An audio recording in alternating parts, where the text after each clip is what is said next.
How's everyone doing? Oh, it's a good day. It's beautiful out. It's nice and cool. It's my Friday. Ended my shift. About to get off. It's not, not much is better than that after working a full day and you've got a couple of days off and you've got all your T's crossed and your I's dotted and all that good stuff. And it's a good feeling. It's a good feeling when you know you can go and do whatever you want and you ain't got to answer to nobody or you ain't got to report to nobody. You ain't got to do nothing like that. You're just your own man, living your best life. That's where it's at. That's definitely where it's at. So this time, due to a comment that asked me to address it, I will be talking about a topic that it kind of gets glazed over a lot, right?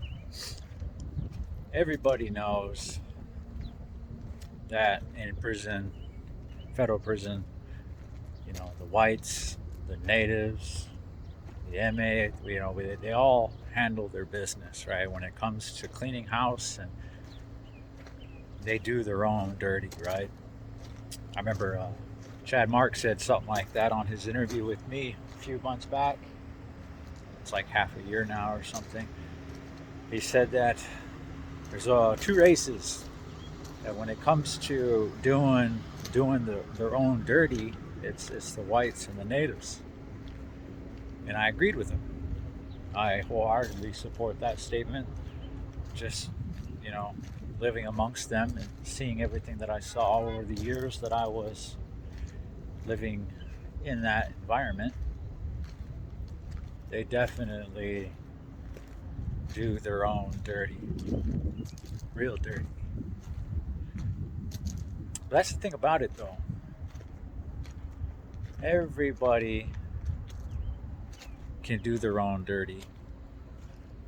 It doesn't carry the same weight and ramifications if you were to do that to another race, just on the fly, right there on the spot. No politicking, no hitting up, no chain of command, no, none of that shit. Just taking flight on a whole another race right then and there. Not a lot of people do that. Not a lot of people can have those kinds of stories. Everybody's got a story about putting in work for their own race. But when it comes to teeing off on one of them, right there, when the infraction happened, not a lot of people can attest to that. I can. I can. I can numerous times. In fact, I've kind of lost count after about 3 or 4 incidences where I have taken flight on a whole nother race. I've shut down yards. I've shut down USPs. I've damn near kicked off race rides. So the only reason, and I'll get to that, I'm getting ahead of myself. But the point of the matter is, it's easy. It's easy to put hands on your own people because it's in house. And when it's in house, you got a green light. Everybody is in agreement. Everybody's just thankful it's not them. It's got the target on their back. Everybody just wants to see you do good, right? Put in good work. Really show them what you're working with. It's a time to stunt. It's a time to flex. It's a time to shine. Putting in work for the Raza, the El Raza. I think I just said the twice in a row. But yeah, no, it's a whole nother thing when it's not your own race.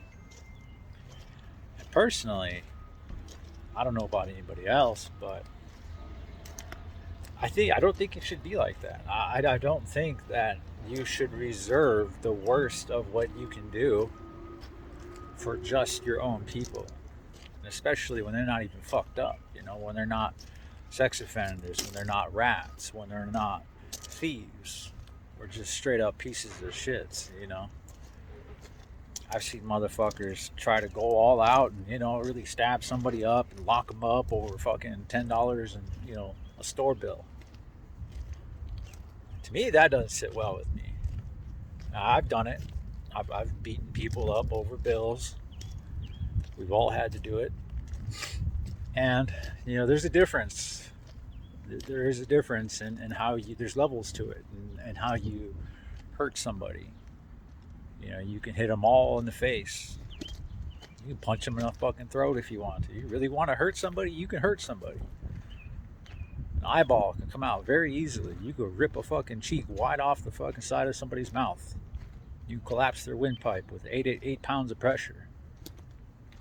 You can break kneecaps backwards. I mean, you could really seriously debilitate somebody in a matter of seconds. If you know how. Not everybody does, but yeah. So it's like, why why would I sit there and just really try to disfigure and disable another grown man who just had hard times, getting money to touch down on the books when he wanted it, or someone like in my case, where I tattoo a bunch of people, and I got a lot of commissary coming to me on store day, and I depend on other people. I had to depend on other people. People know that.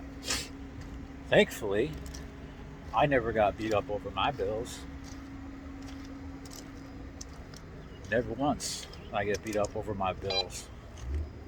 And as far as I knew, I don't think it ever came close. Not when people know that I make and spend money on a weekly basis.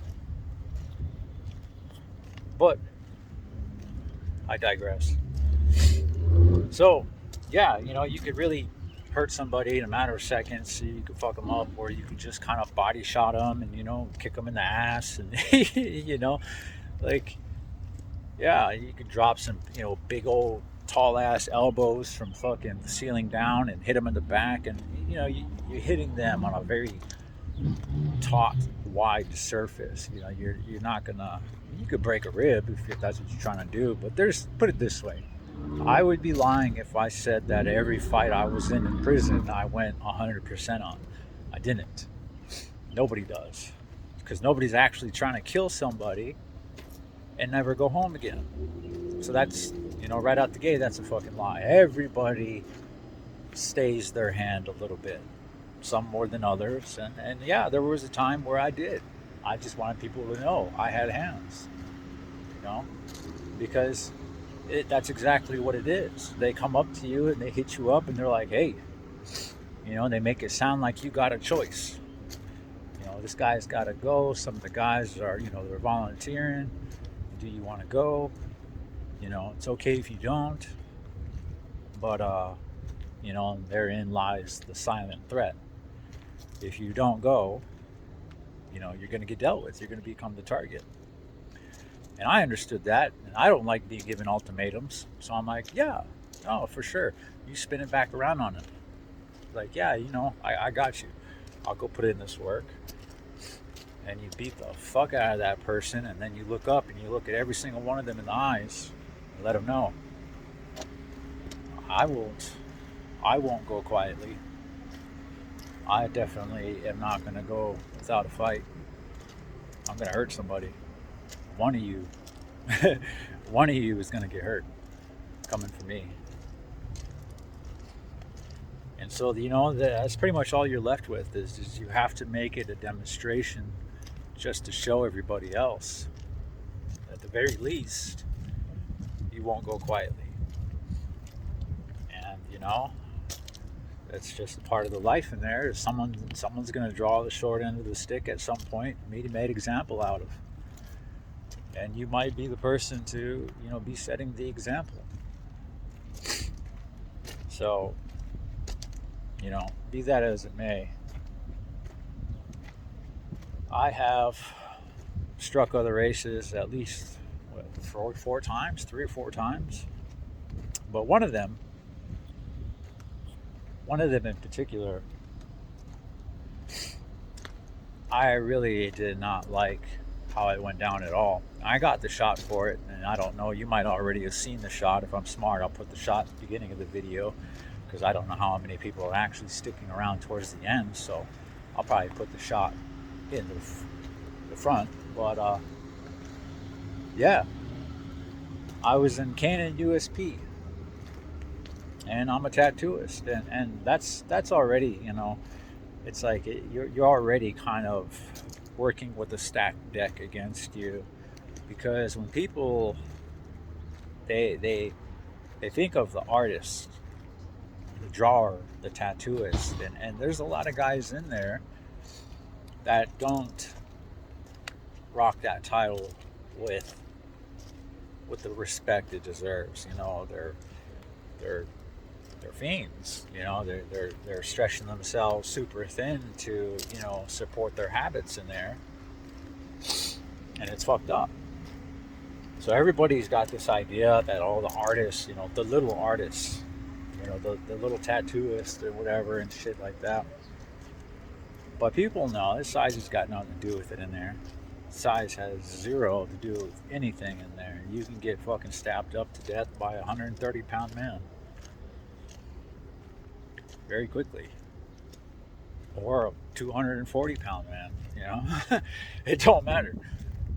Death will come in all shapes and sizes. You would be wise to not underestimate anybody, regardless of how they may look. Don't catch yourself trying to judge the engine by the paint job. It's very dangerous to do. But Canon USP is a DC yard. It's definitely DC territory, and everybody knows how DC are. I was a crazy tattooist. I was definitely a crazy tattooist, and over time, you guys will hear stories, and you'll hear about the type of shenanigans that I got into, even as a tattooist, because I was afforded certain benefits and privileges as the unit artist, right? Because I was always really tight. At one point, different yards, I was either really tight with all the Serenials, or I was really tight with all the Latin Kings, or I was really tight with, all the BDs, and GDs, and Vice Lords and shit. Like, at one point in time, these guys pretty much took me in as a part of one of their own. And it is inevitable I would always have issues with somebody. There's always some kind of a misunderstanding over time, space, slots, money, all that shit. And more often than not, that we had issues, it was me standing on. That's the thing about it, man. Everybody wants to deal with a stand-up dude until they get stood on. 100%. That's just the way it is. Everybody wants to deal with somebody who's solid until they come in a little sideways and they get stood on. A lot of people didn't like that. I'm gonna do what I say I'm gonna do. If I said that I got you between 1 and 4 o'clock on this day, and for whatever reason you went off to the fucking yard, you went out there to kick it with your homies or whatever, and you come back in past your slot, you're hit. I gave you a time and place. Now you're going to come in there and you're going to want to demand that I tattoo you on the next available slot, knowing damn well that I already have somebody scheduled, just like I had you scheduled days in advance. And some guys really tried to stand on that. They really tried to stand on thinking they could tell me when I'm going to tattoo them, or how long I'm going to tattoo them, or when they're going to pay me. Nah. Nah. No. Don't work like that. It was always my way or the highway. And on this particular instance, I didn't go over very well with the biggest, loudest DC black in that entire compound. His name was Black, and he was the biggest and the loudest one in there. And yeah, he would knock out his own homeboys. He would get up and change the channel regardless of what anybody was watching or whatever. It was his house. This was his yard. And I think he even just took he might have just took the fucking spot for unit speaker, unit rep, or whatever. If he didn't have the yard, I don't know if he had it. I hope not. Them motherfuckers would have been wrecked out a long time ago. But he was widely hated, very widely hated. Nobody liked him. But I was getting money, and they had money. I'll tell you something, man. You do not know DC Blacks until you sit there for about 3-4 hours tattooing them in one of their own fucking cells, listening to them talk completely freely. Man, I'll tell you what. You'd be a dumb motherfucker to go in there without a banger on you. The motherfuckers will just decide one day that they're just gonna take some shit, right? They just want some booty right now.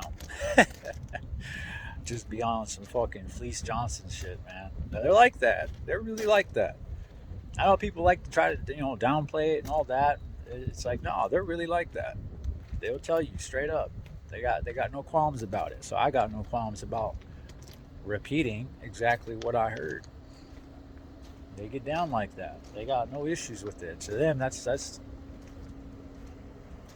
I'm done.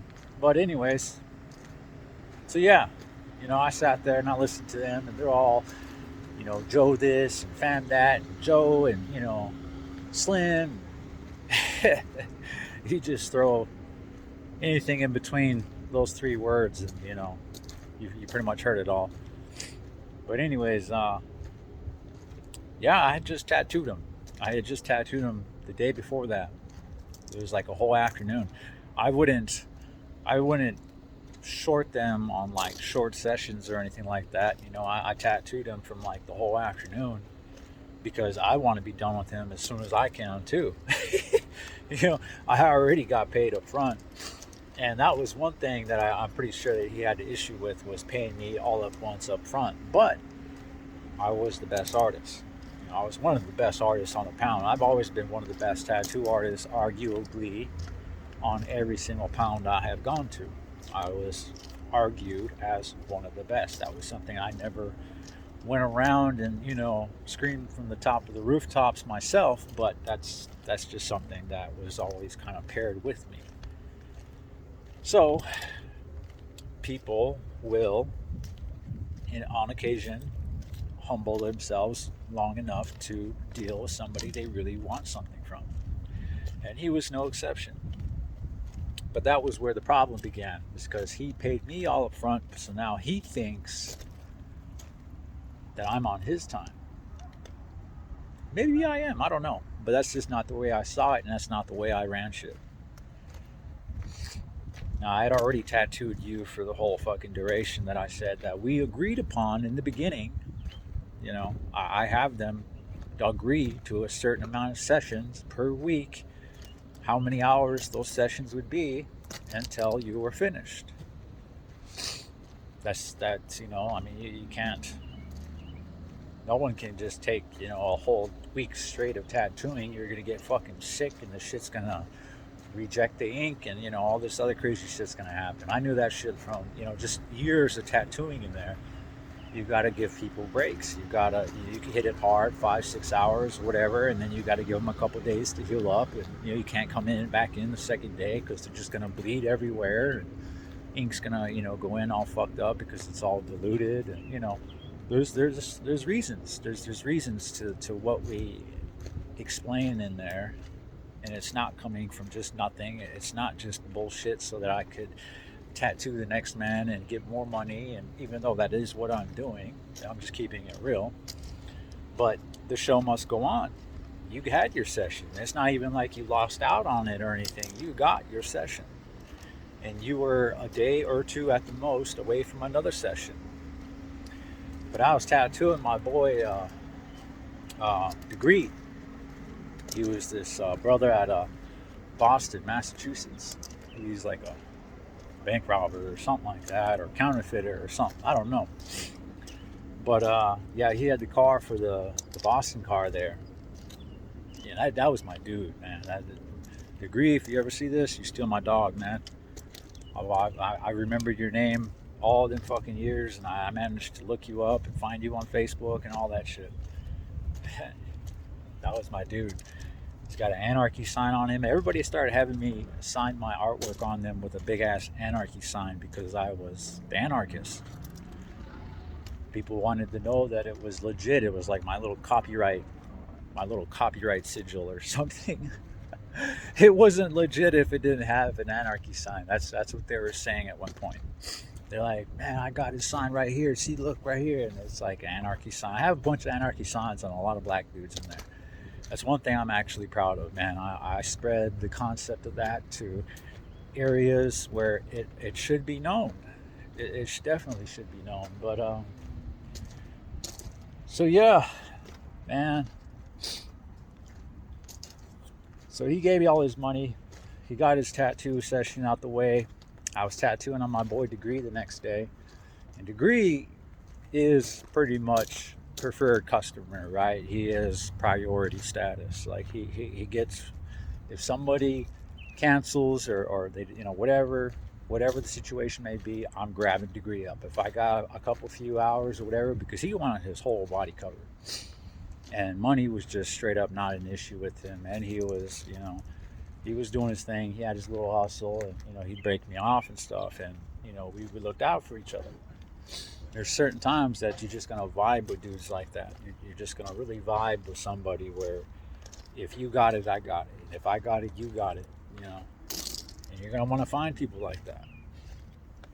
You're gonna want to find people that are outside of your race that you can really confide in, because you can't talk to your own race about the issues you're having within the race, and vice versa. He had shit that he wanted to vent about too. But we were cool. We were tight. We were kicking it every day. Anytime that I wasn't doing shit, I'd come down to his room, and I'd come in, I'd kick it, throw spreads together and all that.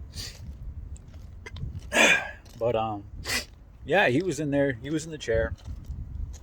He was getting tattooed, and Black comes in, and he comes in, and he's all like, "Hey Joe, hey Joe, hey Slim, hey, check it out, Slim. Hey man, you gotta finish my work, man. So you gotta finish this shit up, man. I ain't with all that. Fuck all that, man. You're gonna have to bounce. I'm gonna get my needle and shit, and you're gonna finish me up right now."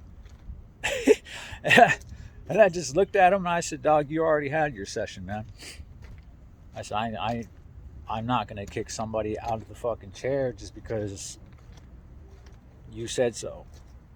I was like, "I'll see you tomorrow, like we agreed." I said, "That's just pretty much all there's to it. It's dead. It's dead." And and I looked away, and I kept tattooing. And he must have, I've thought about it many times over the years, and I don't know if he was just, that was just some impulse shit for him. Like, he didn't come in there prepared to do that. He literally was probably just walking by on his way to his cell, probably coming back from one of his homeboys, probably grabbed a fucking honey bun from the store man. Who knows? And he just happened to walk by and peek in and see me tattooing and was just like, comes in and probably, maybe he was joking. I don't even know. It's always hard to tell with him because he's not gonna he's not gonna tell you he's joking when he's actually joking. But I had my boy JG on the door. He was a Reggie native. Uh, Cannon was a Warrior Side yard. And Native Mob, I think. I think Native Mob was there too. Maybe not. I don't know. I don't remember any members there, but it was mainly a Reggie yard for regular natives. And damn, it's already time to go. I'm gonna have to pick up on this a little later.